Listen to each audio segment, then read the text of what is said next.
আসসালামু আলাইকুম এভরিওয়ান, তোমরা সবাই কেমন আছো? আশা করি ভালো আছো, যে যেখানেই আছো। Welcome to my new blog. তো আশা করি তোমাদেরকে ভালো লাগবে আমার আজকের নতুন ব্লগটা।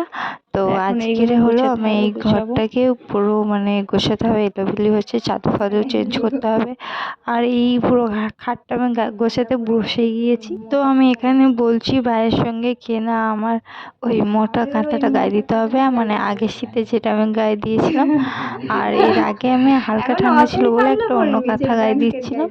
তো তাই সেটাই বলছি আর হাসাহাসি করছি। ভাই আবার বলছে ব্ল্যাঙ্কেট গায়ে দেবে এখন থেকে। তো আমি বলছি কি না, এখন তো অত ঠান্ডা পড়েনি, আর আমাদের এই কলকাতার দিকে এখন অতটা ঠান্ডা পড়েনি। গ্রাম সাইডের দিকে একটু ঠান্ডা পড়েছে, কিন্তু আমাদের এই দিকটা অতটা ঠান্ডা পড়েনি। তাই জন্য আমি ভাইকেও বলছিলাম, হাসাহাসি করছিলাম কেন গরম হবে।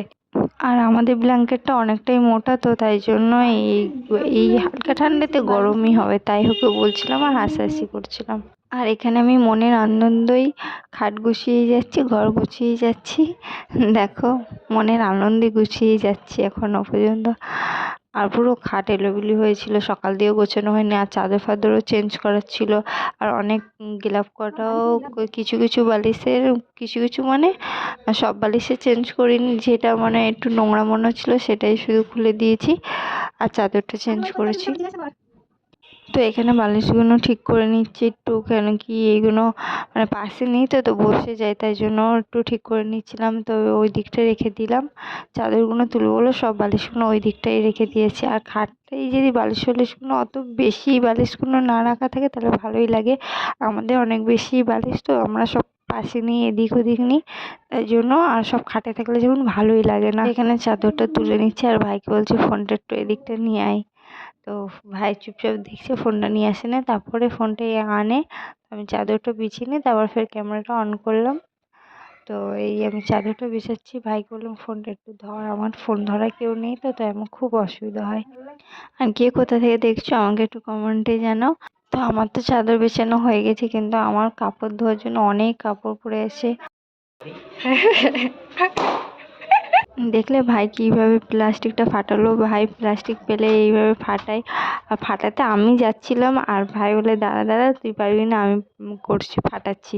তো আমি ওকে দিয়ে দিলাম, তো ওই ফাটালো। আর আমার ঘরে এরকমই হাসি আর কি করি, ভালো লাগে, ফুর্তিতে থাকি। এই কি ভাই বা একটা ভাই আর বোন ছোট থাকলে ভালো লাগে ঘরের মধ্যে, সব কিছু হয়। এই জন্য এখানে আমি মা কিছু মশলা দিয়েছিল, সেইগুলো মিক্সচারে দিয়ে পিষে দিচ্ছিলাম। আর এই যে দেখো, ফোনটা সাইডে রেখেই শুরু করে দিয়েছি পেশা। আর তোমাদের যদি এই ভিডিওটা ভালো লেগে থাকে তো লাইক কমেন্ট শেয়ার সাবস্ক্রাইব করে দিও। আর লাস্ট পর্যন্ত দেখার জন্য অনেক অনেক থ্যাংক ইউ তোমাদেরকে, আর আমার পাশে থাকার জন্য। এই ভিডিওটা এখানেই শেষ করতে হবে, আর পরে আবার তোমাদের জন্য ভিডিও নিয়ে আসবো। ততক্ষণের জন্য আল্লাহ হাফিজ।